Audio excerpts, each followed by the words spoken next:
Hi guys, and welcome to yet another nursing videos. It looks like you guys are loving these videos, and so this is actually encouraging me to make more of these videos. And so here I am taking you guys to the 9th floor of the Stepdown ICU unit, where I'm going to be showing you all what actually happens on a typical ICU step-down unit. Let's go guys. So I made it to work, or to the parking lot. It is now 6:15. I love coming to work very early, so I'm going to rush in, check my patients. Again, I might know what patients I will be having, so I already know what to expect when it comes to the care of these patients. And so I'll just quickly rush in there before I get my shift report, and I'll quickly look at the notes of my patients, and then get my shift started. So guys, follow me, let's go. So after parking my car in the garage and I was sure that it was safe and secure, I now walked to the hospital building. Now this garage is very close to the hospital building, which is the reason why I love parking in this particular garage. So this is me walking to the 9th floor of my unit. So after shift report, I was busy reading notes from all my patients. Like I always say in my nursing videos, I love delving deep into all the notes of all the specialists who attended to each patient, because there is no way that the nurse is going to tell you. Well, some nurses might, but some nurses will give you like just summaries of what happened or the highlights of their shift. And so it's always important that you go back and read the notes of everything that happened, every specialist that consulted with the patient, every procedure they took the patient for. Always make sure you're reading your labs, you're reading maybe the case manager, where the patient is going to be discharged to. You're reading if maybe oxygen has already been planned and scheduled for the patient. You're reading what PT/OT are recommending for the patient. You're reading what diet, what plans in terms of their medication, if they're going to go home on IV antibiotics and they plan to place a PICC line, or if they plan to do a procedure as outpatient for the patient. Because most of the time, some patients will come to the hospital, and believe it or not, they're going to be scheduled some procedures as outpatients, maybe because the procedures are not like an emergency. And so it's going to be a nice thing to always have a heads up, or to know that, hey, this patient is actually scheduled a procedure as an outpatient. For example, I had a patient at one time who would sometimes go bradycardia, and so it was nice to know that they were planning to do a pacemaker placement for the patient, and the patient will be seen after this admission for them to go ahead and schedule this surgery or the procedure that had already been discussed with the patient.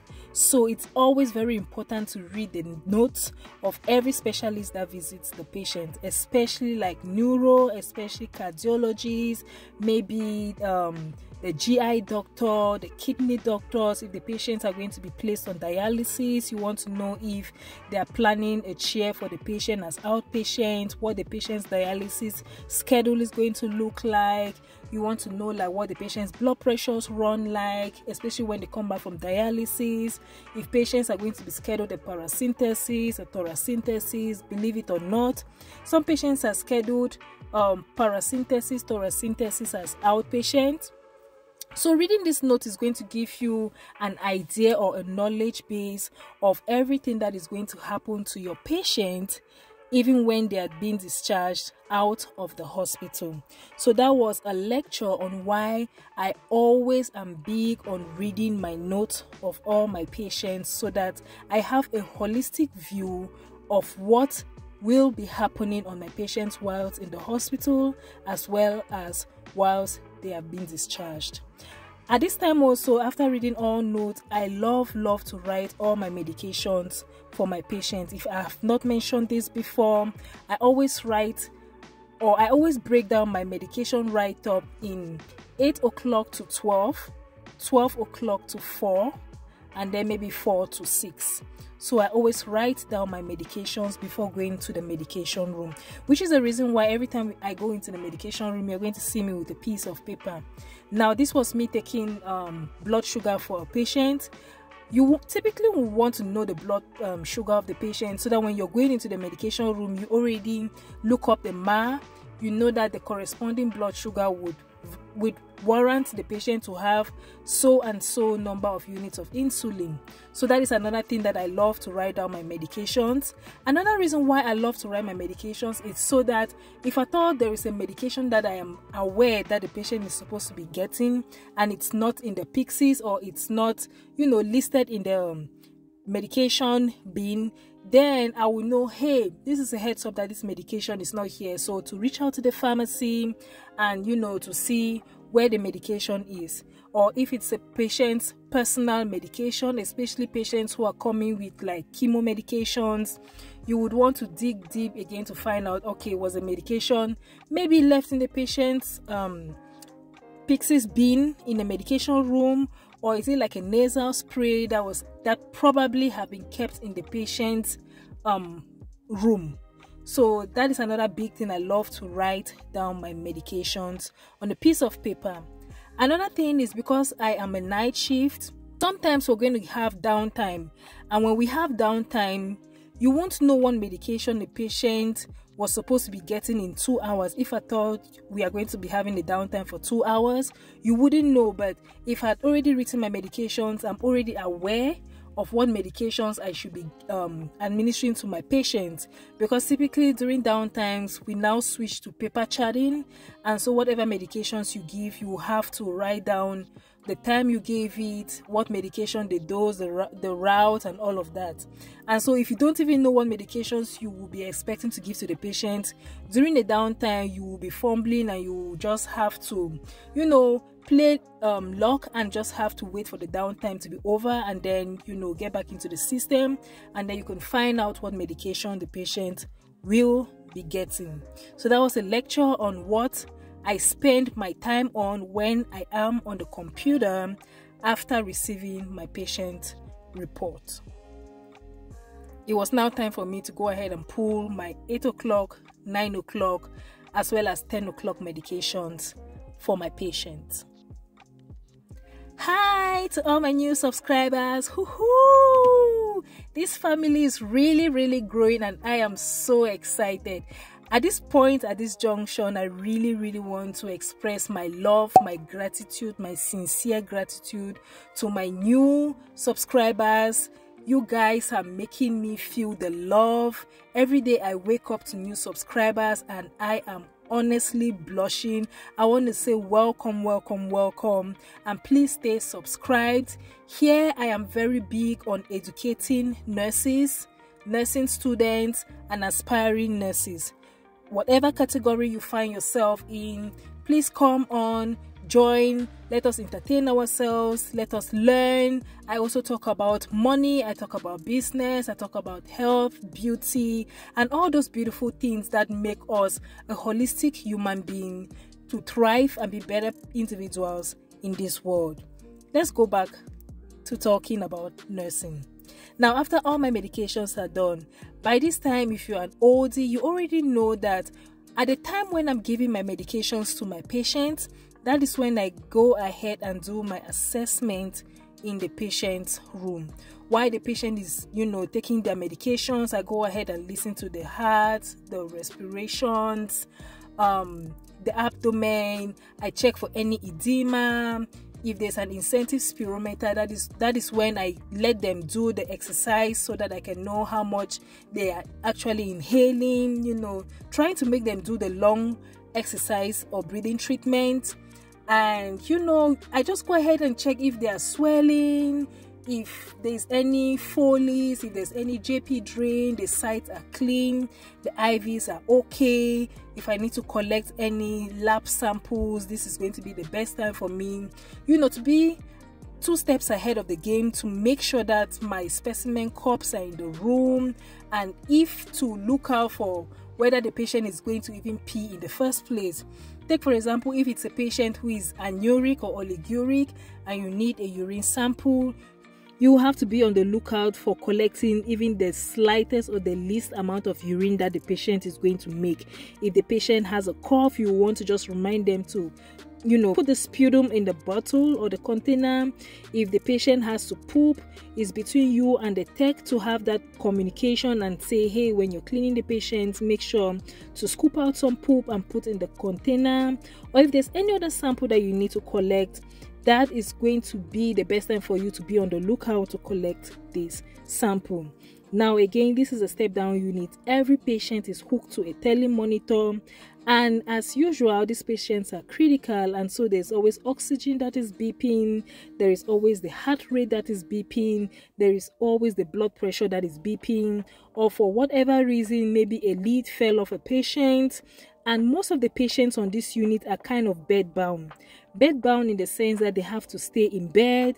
Maybe they are too weak, or maybe they have a stroke, or maybe they are not safe even to get out of the bed, maybe because they just had a surgery, or maybe they have like too many wires, they have an NG tube, they have a chest tube, and so for safety reasons, or maybe they are just withdrawing, they're in restraints, and so for safety reasons, most of the patients on this unit, we always let them stay in bed so that they don't fall and get into more medical trouble. So I can assure you that the telemonitor on this floor is always beeping constantly, not to even mention the IV pumps, not to even mention maybe the feeding pumps, and not to even mention maybe BiPAPs that are going off. This floor is going to be that floor that you have to train and retrain your ears when you get into the hospital and when you get off, to know that, okay, this is a noise that I have to be aware that I should be on the lookout for, and when you're out of the hospital, to know that, hey, I need to block out this noise out of my head so that I can take myself out of the hospital setting. So be on the lookout for alarms that are going to be ringing, not to even mention bed alarms. Like, I kid you not, there are patients here who are confused and who will be trying to get out of bed, and so you have to be on the lookout for bed alarms, especially. Like I always say, most of the patients on this floor are very, very critical. They are either on high oxygen demands, they are on multiple drips in terms of maybe blood pressure, Lasix, insulin, heparin, whatever your unit is going to allow. Some hospitals will allow insulin only in the ICU, while some hospitals would allow insulin drip on the step-down unit, dopamine, nicardipine, amiodarone drips. The patients here would have a much more critical diagnosis and would warrant close monitoring, which is the reason why we have 4 patients to 1 nurse. One thing about me is I am very, very big on alarms. Whenever I hear the slightest noise, whether it's an IV pump, a feeding pump, I always want to check it out to make sure that that alarm turns off. Whether it's my patient or not, I just hate hearing the sound, especially if it continues for a very long time and maybe the nurse is probably busy doing something else somewhere. So I just go ahead and take care of it, and I turn off the alarm. So guys, we are halfway into the video and I am so eager and so excited to know where everyone is watching from. Can I know what country you're watching from? Can I know how nursing is different from your country as compared to the US? What is the autonomy of the nurses on your hospital or in your hospital and on your floor? Do you think that some of the things that I am allowed to do on my floor are overstepping the doctor's boundaries in your own country? Because in the US, most of the nurses can take initiatives, but in other countries, the nurses are not allowed to take initiatives until they have gotten orders from the doctor. But in the US, we have some autonomy in, using your nursing judgment, as it is called, in order to protect the patient's safety. At this time, I know I sound like a broken record. You have to go through all your patients' labs and make sure that if there's anything that looks out of the ordinary, or make sure that you're reporting it to the provider. Now, my patient's hemoglobin was on the low side, so I reached out to the provider and the provider gave an order for 1 unit of blood. So here I was after I picked up the blood, and here I was after picking up the equipment or the necessary things I needed to start my blood. Be very mindful that blood administration is a 2 signed off activity. So there's no way you're going to have to start blood for any patient without another nurse co-signing for you to start that blood. Now, after I had started the blood, I now went back to start looking at my notes to update what I was going to give to the morning shift, and also making sure that I documented everything, cutting my T's and dotting my I's, making sure that all my I's and O's have been documented, my lab specimens that were sent to the lab, looking out for the results, and making sure that I am reporting the results to the appropriate providers.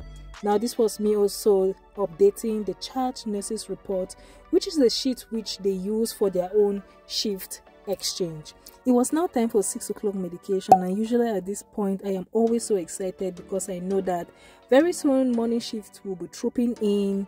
Very soon I'll be out of this building, and very soon I will be on my bed. And so I am always so excited to pull these medications.